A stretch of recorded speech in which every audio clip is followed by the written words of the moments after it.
To cut this floorboard at the correct angle, measure the length to the wall and then mark that length on the top edge and connect that point to the bottom corner. We can use this old soda can to create a DIY hot glue gun.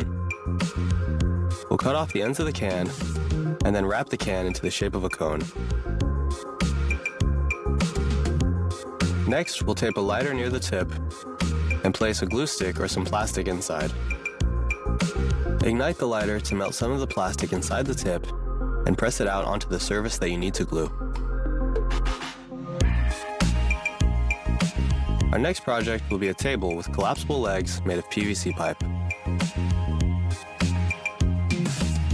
Onto the bottom of the table, we'll screw in some clips for the legs.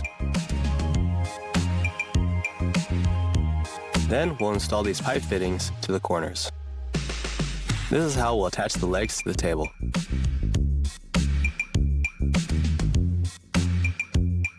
This board will make a suitable standing block.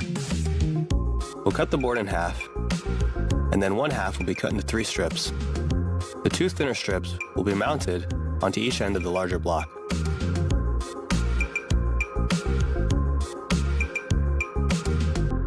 Now we'll wrap sanding paper around the block and hammer in our last piece onto the top of the sandpaper. Our sanding block holds our sandpaper nicely. We need to fasten this wire along this pipe. We'll use 2 zip ties, one around both the wire and the pipe, and one around the first zip tie. Then we'll cut off any excess plastic. We want to better organize these cords. We'll slice this foam tubing in half. Now we'll mount it to the shelf.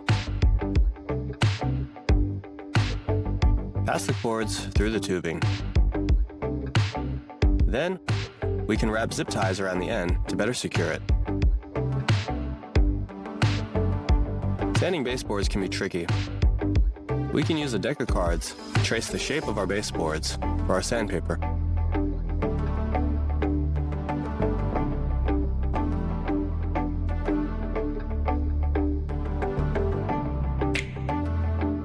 We can use a stapler to strip off the plastic from these wires.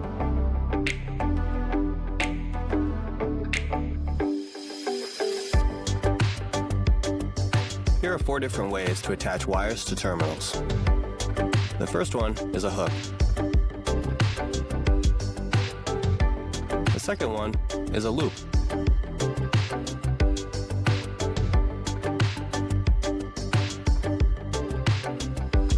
The third one uses a connector.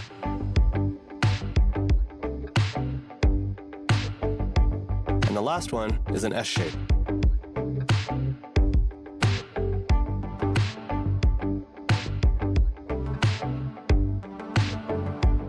If we wrap some tape around the socket, we can pull the tape to unscrew this nut. Now let's make a tool to help us strip off plastic from our wires. We'll mount a hinge onto these 2 pieces so that they close together. Then we'll drill 2 holes through both boards like so. We can place a wire in between the 2 boards and pass the wires through to strip the plastic off them. We need to remove a large section of this board to create a mortise. First, we'll mark out the sections that we want to remove. And then we'll make multiple cuts into our cutout section. We'll use a chisel to remove the chips. We could use a chisel to smooth out the bottom edge, or we can use this hole saw drill bit.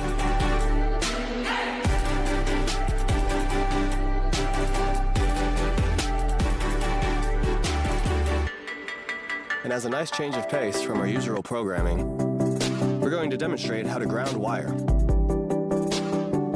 This is a joke, guys. Do not try this at home. So stick around to the end to learn all of our tips and tricks that we have in store for you today. We won't be able to fasten this cord with a single staple, but by folding the cord back on itself and adding a couple more staples, it'll keep it from slipping. Before using our bench grinder, we want to make sure that the stone is square. We can square it off with the help of this angle grinder. We lost the slider to this utility knife. Let's make a new one using a bolt, a washer, and a wing nut. Now our blade won't fall out.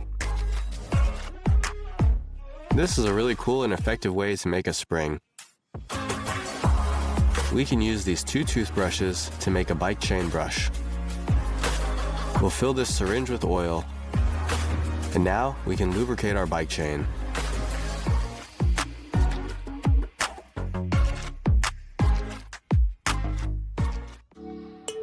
By marking out the corners like so, we can attach these 2 pieces together with a miter joint, even though they are 2 different sizes. We can make a small wire brush by using this bit of steel wire. Just add a bit of shrink wrap tubing and spread out the strands.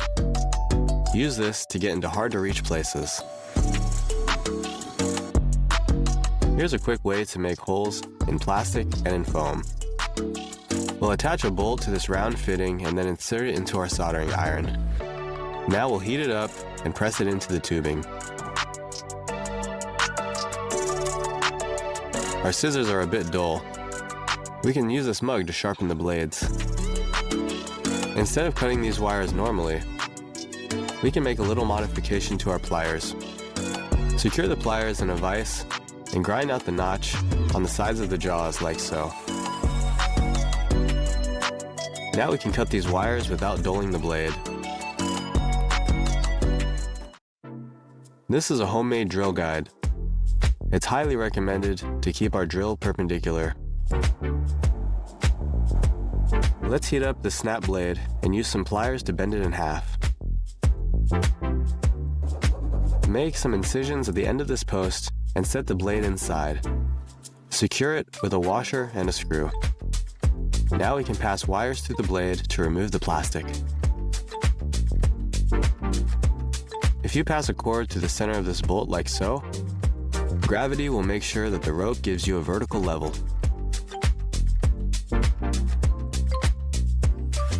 We can drill a small hole through this nut and then screw it onto this bolt. Now we can remove a metal pin from this binder clip and clip it onto the nut. Now we can hang our rope by passing it through the clip.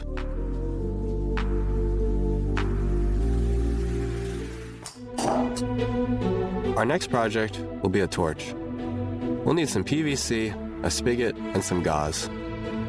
Fill the PVC with kerosene and insert the gauze. Now when we light it, we can twist the spigot handle to adjust the flame.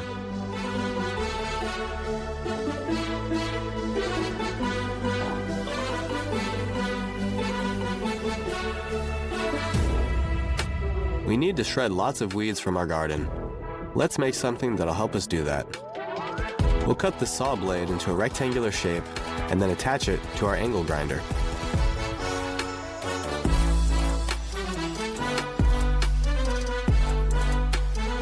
Next, we'll cut out a hole in this barrel and place the angle grinder inside.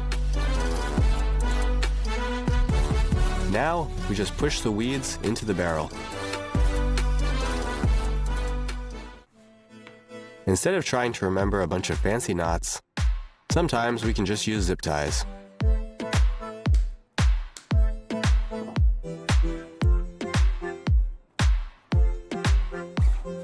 We can use our tripod in a new way. By attaching our drill to the bottom of this tripod, and by attaching a foam clip into the drill, we can get some interesting 360-degree shots.